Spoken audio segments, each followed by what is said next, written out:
বাবু এটার নাম কি গো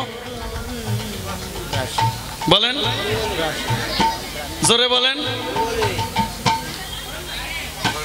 এই যে আমাদের একটি দোষ কি জানো, প্রথমে ভালো বললে দ্বিতীয়বারও ভালো বললে, তৃতীয়বার যখন একটু ধমক দিলাম মনে মনে ভাবলে নাও হতে পারে। এটার নাম হলো বাঁশি। বাঁশি না বাবু? ছিদ্র আছে বলে বাঁশি, না থাকলে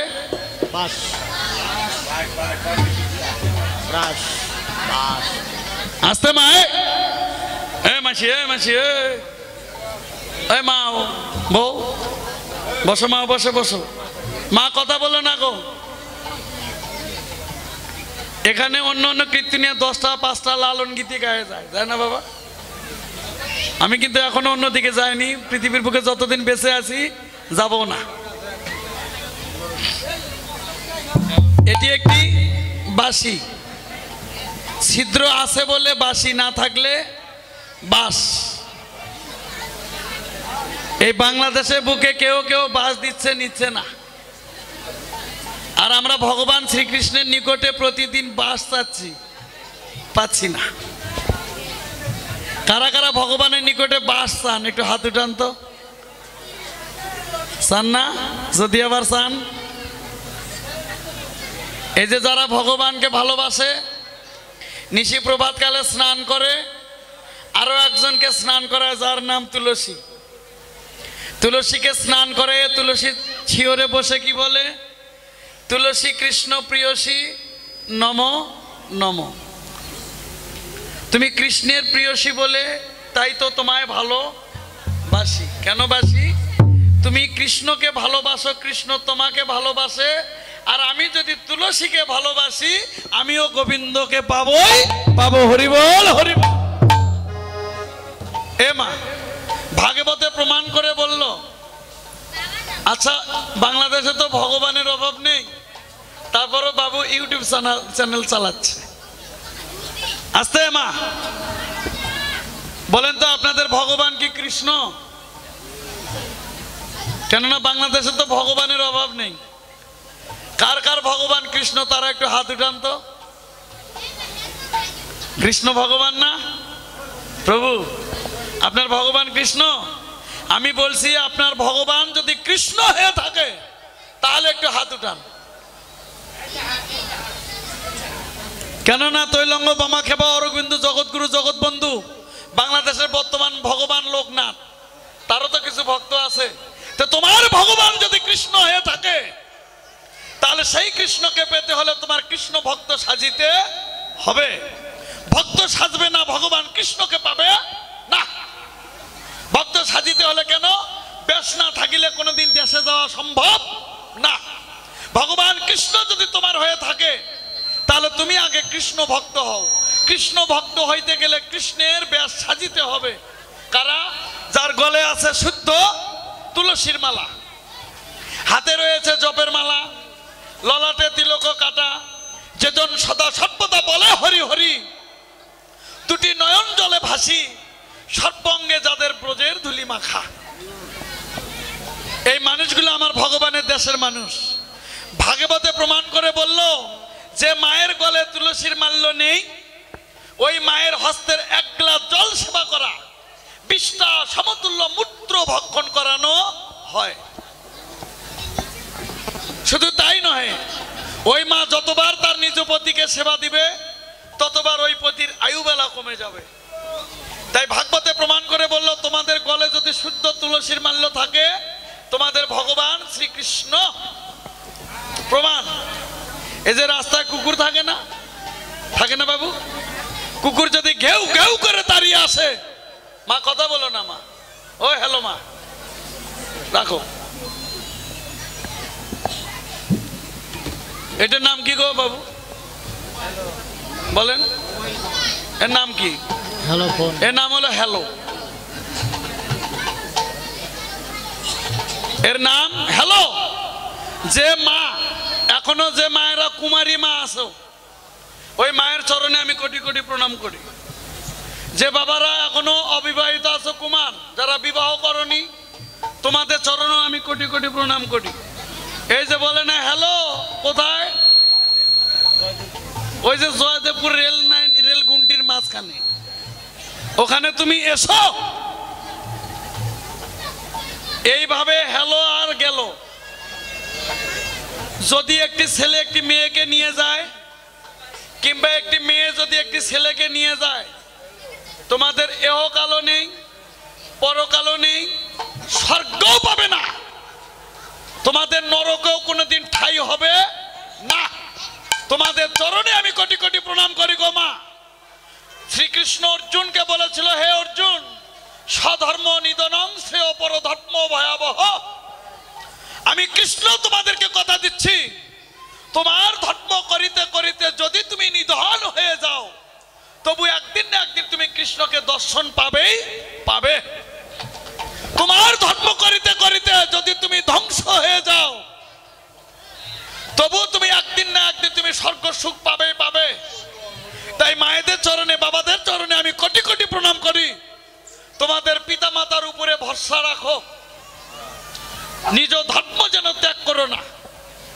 নিজ ধর্ম ত্যাগ করিলে পরধর্ম ভয়াবহ, স্বর্গ পাবে না, নরক পাবে না, তোমাদের সুখ হবে না, শান্তিও আসবে না। এটি তোমাদের চরণে কোটি কোটি প্রণাম করি। এই যে এখনো সময় আছে, এই হ্যালো থেকে সাবধান হয়ে যাও। বৈষ্ণব কবি বললেন যে তুলসী রে, তুলসী কৃষ্ণ প্রিয়সী নম নম। তুলসী যে তোমার শরণ লয়, তার মনোবাঞ্ছা পূর্ণ হয়। কৃপা করে করো তারে বৃন্দাবনবাসী।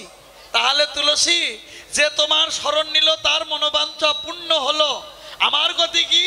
এজন্য পুনরায় বৈষ্ণব কবি বললেন, মোর মনে এই অভিলাষ, তুমি বিলাস কুঞ্জে দিও বাস। বাস না, বিলাস কুঞ্জে দিও বাস। গোবিন্দ এই মোহন মুরলীর ধ্বনি শ্রবণ করল। বৈষ্ণব কবি বলেন, গৌর হে, গোবিন্দ হে, তুমি বিশ্ব জগৎপতি রাজা, বিশ্ব ব্রহ্মাণ্ড তোমার, তুমি বিশ্ব অধিপতি ভগবান। তোমার হস্তে সোনার বাসি থাকার কথা, মণি মুক্তার বাসি থাকার কথা। বলো বলো হে গোবিন্দ, এ তো একটি বাঁশের বাসি, সামান্য বাঁশের বাসি তোমার হস্তে কি করে এলো? আস্তে এ মা, এই বাঁশের বাসি গোবিন্দের হস্তে কি করে এলো? সত্য যুগে দেবগুরু বৃহস্পতি একটি যজ্ঞ করলো। যজ্ঞটির নাম হলো নিষ্কাম যজ্ঞ। নিষ্কাম যজ্ঞ কাহাকে বলে? চাওয়া নেই, পাওয়া নেই, লাভও নেই, লসও নেই, এর নাম বলানো হয় নিষ্কাম যজ্ঞ। পাশে কোনো বাজার আছে? কি বাজারের নাম বলেন তো, বলেন? ভাড়ারুল চৌরাস্তা, ওর পাশে আর কোনো বড় বাজার নেই? বাহ, তাহলে ওই বাজার থেকে যদি একটি পকেট মার চেনেন তো, একটি পকেট মার যদি ফোনিক সাইকেল চুরি করে, ওর গরম কি হবে? আলাদা। বাড়িতে আসলো, বাড়িয়ালি বললো কোথা থেকে চুরি করেছো? বলে চৌরাস্তা। ও বাজারে আর যেও না, গাজীপুরে যাও। যে সাইকেল বিক্রি করো, কিন্তু এই যে একটা ব্যাগ দিলাম, সাইকেল বিক্রি করে ব্যাগ ভরে তরি তরকারি এনো। ও সাইকেলটি বিক্রি করার জন্য গেল, বাড়িয়ালি দিল একটা ব্যাগ। সাইকেল বিক্রি করার আগে মনে মনে ভাবলো চার দোকানে বসে একটা চা খাই, সাইকেল তো বিক্রি হবে। চার দোকানে বসে চা খাচ্ছে, সাইকেলটি আর একজন এসে, সাইকেল থাকলো, আর একজন এসে হরে কৃষ্ণ করলো। রাত 10টা পর্যন্ত সাইকেল খোঁজে, সাইকেল আর নেই। ও তো চোর, কাউকে বলতেও পারছে না যেখানে আমার একটি সাইকেল ছিল। তাই কি বললেন? রাত 10টার পরে বাড়িতে আসলো। আচ্ছা বলো তো বাবা, ব্যাগে কি থাকলো? খালি। খালি ব্যাগ নিয়ে বাড়িতে আসলে ওই বাড়িয়ালি ব্যাগের দিকে দেখছে, আরে বাধা সদাই কই? তুমিও মনে রেখো, আসতে মা, তুমি সারাদিন কষ্ট করলে, সারাদিন অনাহার থাকলে, বাড়িতে আসলে তোমার বাড়িয়ালি তোমার পকেটের দিকে দেখবে। তুমি যে সারাদিন অনাহার, তোমার বদনের দিকে দেখলো না, তোমার পকেটের দিকে দেখবে কত টাকা এনেছো। ওখানে পাশে দাঁড়িয়ে যদি তোমার মা থাকে, তোমার বদন পানে লক্ষ্য করবে আর তোমার মা নয়ন জলে কাঁদবে যে আমার সন্তানটি সারাদিন অনাহার ছিল, সারাদিন কিছু খায়নি। আর তোমার অর্ধাঙ্গিনী যাকে তুমি মনোপ্রাণ দিয়ে ভালোবাসো ও তোমার পকেটের দিকে দেখবে, তোমার বদনের দিকে দেখবে। আরে বাজার সদাই কোথায়? কথা নেই। সাইকেল বিক্রি করলে কত? এই যে দামে কেনা ওই দামেই বেচা। আমি আপনাদের চরণে কোটি কোটি প্রণাম করি। এই মন্দির কমিটি বৃন্দ তোমাদের চরণে আমি প্রণাম করি। যে দামে কেনা সেই দামে যেন বেচা আর না হয়। এখানে আমরা সবাই কিনতে এসেছি। কি কিনতে? প্রতিটি বৈষ্ণবের চরণ ধুলি। আত্ম অহংকার অহমিকা ভুলে যাও, চরণ ধুলি অঙ্গে লেপন করো। শুধু এখানেই মাগবে তা না, পথে ঘাটে মাঠে যেখানেই বৈষ্ণবের দর্শন পাবে তখনই তাহাকে হরে কৃষ্ণ বলে ওর বক্ষ মাঝে জড়ায়ে ধরবে। তোমাদের সাধু সঙ্গ গোবিন্দ সঙ্গ হয়ে যাবে।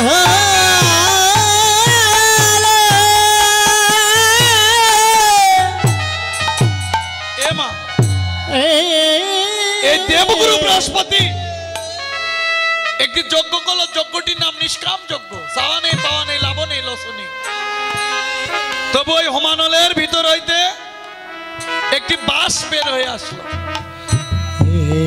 বাঁশটি গিট চেনেন তো? গিট বলে না পোর বলে? বাঁশের গিট থাকে না? গিট বলে আস্তে। বাঁশের গিট 25টি গিটের বাঁশ বের হয়ে আসলো। সৃষ্টিকর্তা ব্রহ্মা এসে বললেন, দেবগুরু বৃহস্পতি তোমার ওই 25টি পর্বের বাঁশের কিছু অংশ আমাকে দাও। প্রমাণ ভাগবতে। ওকে দিলেন 9 পরের বাঁশ।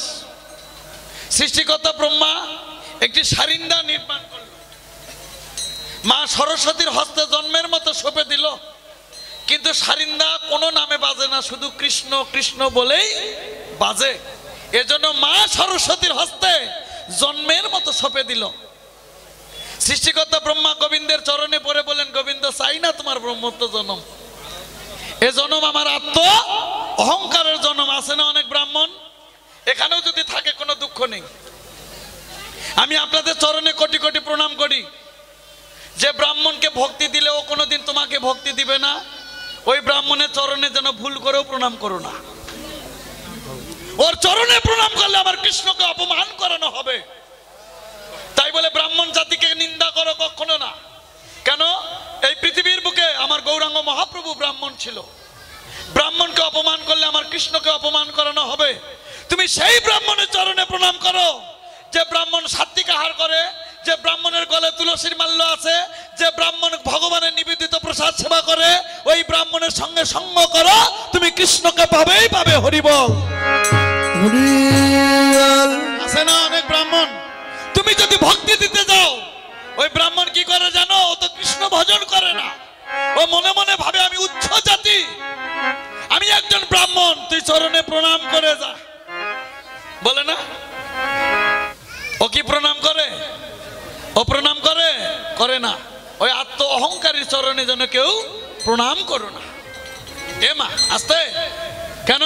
ব্রাহ্মণ ব্রাহ্মণ নহে যদি কৃষ্ণ তেজে, চণ্ডাল চণ্ডাল নহে যদি কৃষ্ণ ভজে।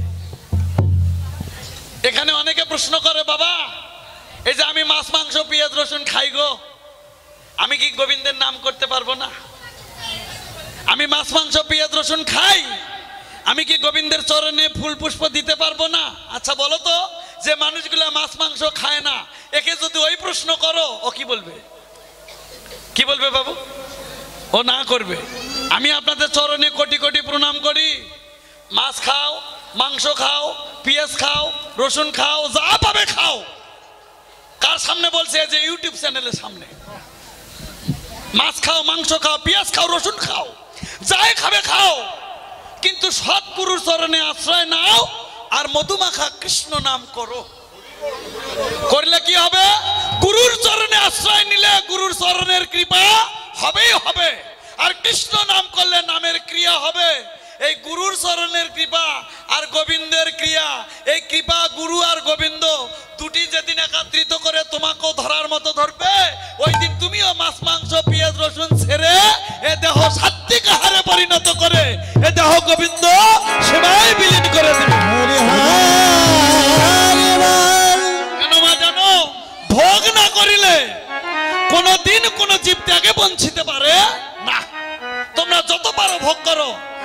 কৃষ্ণ নাম করো, গুরুর চরণে আশ্রয় নাও, এ ভোগও একদিন ত্যাগ হয়ে যাবে। হবে না বাবু? হতেই হবে যদি গুরুর চরণের কৃপা থাকে। আমি কিন্তু আগেও বলেছি গুরুদেব যেন বৈষ্ণব হয়, ওই গুরুদেব যেন মাছ খাওয়া গুরু না হয়। এই মাছ খাওয়া গুরুদেবের নিকটে মন্ত্র নিলে ও তো নরকে গিয়েছে, তোমারও 14 পুরুষ নরকে গমন হয়ে যাবে। এই মাছ খাওয়া গুরু কোনোদিন বৈষ্ণব হতে পারে না। যে গুরুদেব মাছ মাংস পেঁয়াজ রসুনকে বর্জন করেছে, তুমি খাও, কিন্তু ওই গুরুর চরণে আশ্রয় নাও। গুরু যদি ত্যাগী হয় তুমি একদিন ত্যাগে পৌঁছিতে পারবে, গুরু যদি ভোগী হয় তুমি আর কোনোদিন ত্যাগে পৌঁছিতে পারবে না। তাই কি বললেন দেবগুরু বৃহস্পতি? আস্তে মা মা মা ওকে দিলেন 9 পরের বাস, একটি সারিন্দা নির্মাণ করলো। দেবের দেব মহাদেব গিয়ে বললেন, হে দেবগুরু বৃহস্পতি, আমাকে কিছু অংশ দাও। ওকে দিলেন 7 পরের বাস। দেবের দেব মহাদেবের হাতের ত্রিশূল নির্মাণ হলো। আচ্ছা, ওই পাশে একটি যজ্ঞ ছিল না? ছিল। যজ্ঞটি নেই কেন? প্রশ্নের উত্তর দিতে পারবে? এখানে এই যে এই বাবুদের চরণেও আমি কোটি কোটি প্রণাম করি। নাম কীর্তন, তারপরে অষ্টকাল লীলা কীর্তন, তারপরে পরের দিন কুঞ্জভঙ্গ মহন্ত বিদায়। তাহলে মহন্তকে নিমন্ত্রণ দিয়ে এসে এনে যদি মাঝ রাস্তায় অপমান করানো হয়, মহন্ত কি থাকলো? থাকবে? তাহলে মহন্তকে ডেকে এনেছো, কদিনের কথা বলে নাম কীর্তন কয়দিন হয়েছে? এখানে 2 দিন নাম কীর্তন আর অষ্টকাল লীলা কীর্তন, 24 প্রহর ব্যাপী সংকল্প। নিমন্ত্রণ করলে কাকে? 6 চক্রবর্তী, দ্বাদশ গোপাল, অষ্টকবিরাজ, 64 মহন্ত, অনাদিরাদি প্রাণ গোবিন্দ, প্রেমময়ী রাধারানী আর অনন্ত কোটি বৈষ্ণব বৈষ্ণবীগণ। হরিবল।